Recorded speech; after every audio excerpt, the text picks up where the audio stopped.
everyone. Welcome to our Trading to Alpha special. Today we're going to start looking at some of the issues that many of you have been clamoring for, and we'll try to see where we are into the technical conditions of many of these, and we hope in the future that we can do more of the same to keep you guys informed about how the state of some of these stocks are. So today I'm going to be covering 30 companies, and I hope that I can walk you through what the technical conditions are. I'll be drawing some lines into the graph so that you can acquaint yourself with what I use to be able to present in terms of the studies that I do. And preferably after I do this, then you can also send off any other inquiries that you have so that we can continuously learn from one another, and that we can point you also towards the right direction of the market. So let's start off with the most clamored stock that many of you have. We'll start with Metrobank, and let's have a technical condition analyze of that. So if you look at the technical picture of Metrobank, we have still very much a clear downtrend into the picture. We've actually managed to be able to get a little bit of a rally into the last few days, and that came in quite well. Although what was not really very good was that we did engage a new low recently, towards the latter portion or the ending portion of September. And if you notice, what we've been doing is we had a very strong 2-day rally so far, and I hope that we can extend this rally a little bit more. We're looking at perhaps a rally closer to 70 or all the way to 71.80 as a potential rally target for Metrobank. What we do want to see in Metrobank, however, to turn around is to be able to get these guys showing a higher low, which we haven't had seen so far. And if we can see that this manages to be able to pull up, let's say pull back a little bit and generate a higher low thereafter, something similar to this type of condition, then that might be able to point Metrobank towards a much clearer way in terms of its reversal prospect. So right now, I'd be selling this first into a rally, looking for a buyback when a higher low is generated, and hopefully we can see something a bit more firm in its ability to climb later on. What we don't want to see is prices coming back to a new low. In many of the charts that we'll be looking at today, basic assumption is what we're going to be gearing through, so that you will get a sense of what is needed to be able to generate the potential reversal for this stock. Next, we have MegaWorld. Now, MegaWorld has done quite well in the last 2 days. Unfortunately, it too broke through lows that we saw way back here in May and July. If you notice, a very essential support area was broken to this particular support shelf. And what was nice, however, is that we've managed to climb back above that support level, and that should be able to give us some good chance for it to try to be able to work on a potential bottom. So what we want to see in MegaWorld is we need to see the rally extend a little bit more. We hope that the rally can come closer to about 460, hopefully higher. And if we can come around to be able to generate that high, that it does present some degree of firming up in terms of the technical conditions for MegaWorld. Still, I will be on the defensive side because there are some technical conditions you still have to worry about. Like prices are still below the bigger moving averages. Second, your MACD is way below the zero line, and that normally means you're still into a down-like phase. And we did come from somewhat of an oversold condition, so this rally we're seeing is what we call an oversold rally. An oversold rally could be very temporary, and the reason we're seeing a relatively large bounce from it is because we're seeing an exaggerated into the selling point, and there's some alleviation from that will allow the price to be able to generate some lift. But if we do not see a sustainable amount of demand that comes inside, then it could easily just whip back to where it's come from. So we want to see a higher low for it to be able to generate a better stand for it. Let's go next to Ayala Land. Now, Ayala Land is actually quite stronger than the first two chart examples that we looked at.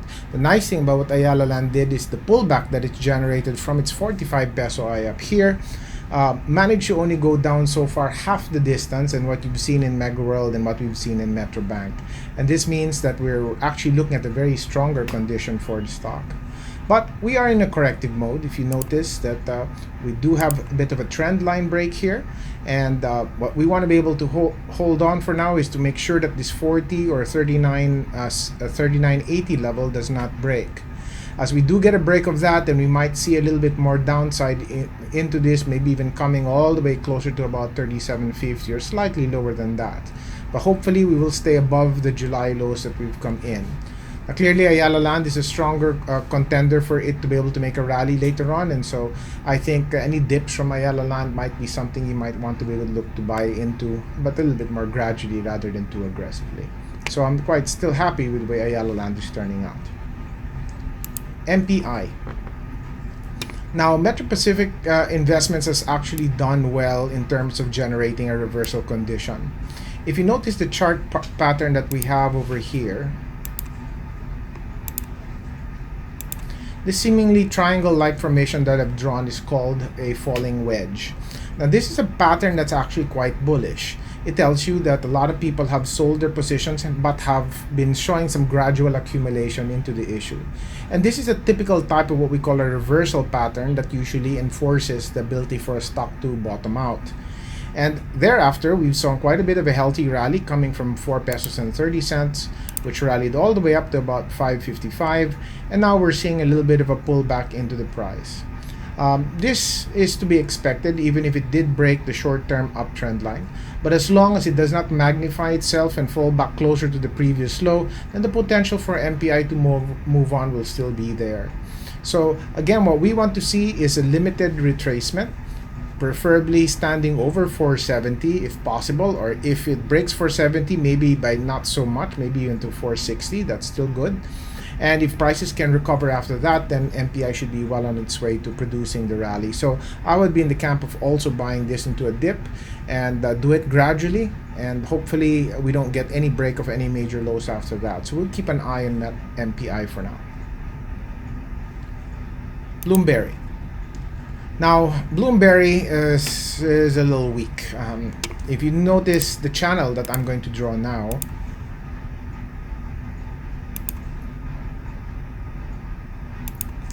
you'll see that it is currently somewhere in the mid zone of this particular channel, and it's attempting to be able to make a rally.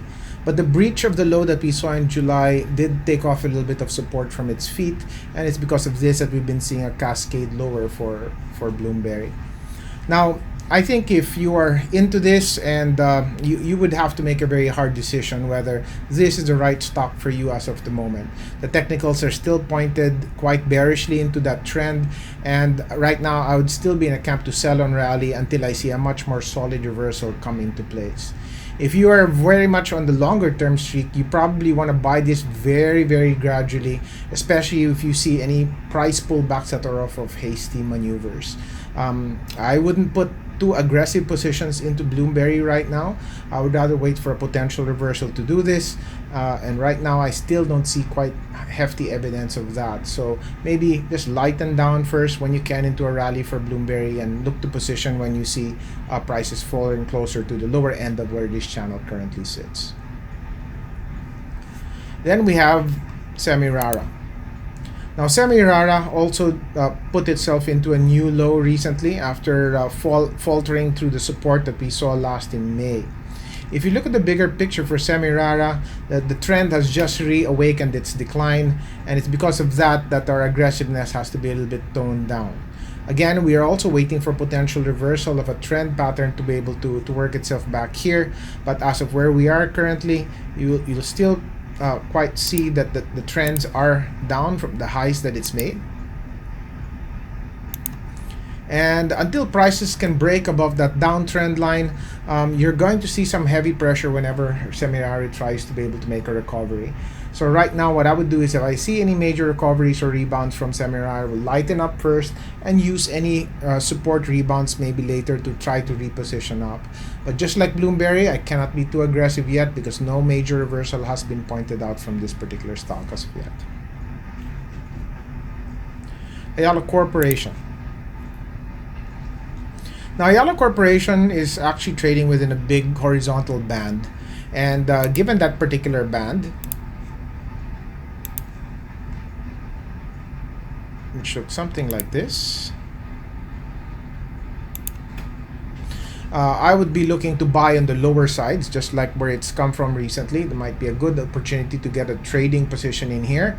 And when a very rallies closer to about hopefully 950 or higher, then you're looking to be able to lighten back up.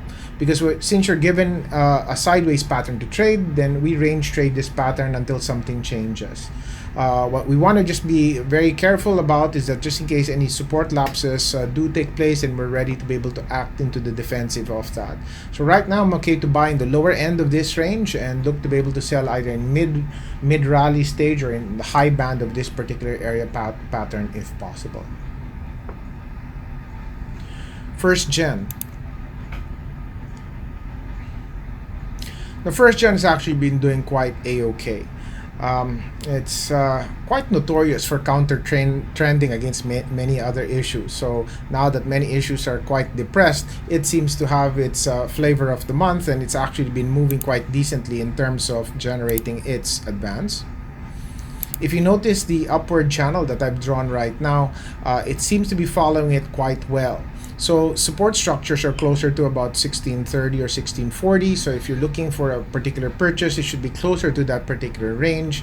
And if the price happens to be able to reach the top end of that range between 1750 to 1770, you want to be taking some profits off that channel high zone. And since we don't think that the market is in a runaway situation, I would recommend that you follow the trading range for now and take what we can while prices are making such recoveries, and just make sure that just in case something happens to support, that we're ready to act as well. BDO.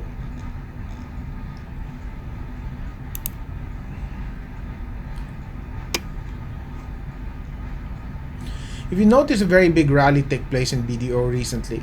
The reason for this really is because there was some buoyancy that was generated by other markets helping. We saw rallies in some other parts of Asia, and because of that, this very oversold stock tried to take advantage of that situation. BDO went to a low of about 110.50 at one moment because of really heavy selling, and it managed to be able to counter that almost in a single day, rallying back to 120. Now, in that particular condition, this is very typical of very, very heavily oversold stocks, that you would get such types of recoveries. But again, remember, the whole structure here is still pointed towards a very downward situation if you were to look at this longer term picture that we have. And this suggests to us that we're seeing a temporary reprieve from the selling. And so try to take advantage as this comes closer maybe to next resistance. I'm thinking closer to 123 to 126. And some about that area might be a good place to start lightening up. Wait for prices to pull back down, because normally stocks like this will tend to retrace and try to retest its support areas first before it attempts to make a major reversal. So I don't think it's over too much yet for BDO. Do expect some choppiness to come inside such downward trends, and things need to have support tested twice to confirm that demand is on its way back. So do take advantage of whatever rally you can see, lighten up on your position, and look to be able to buy back when prices are generating a retest of its support.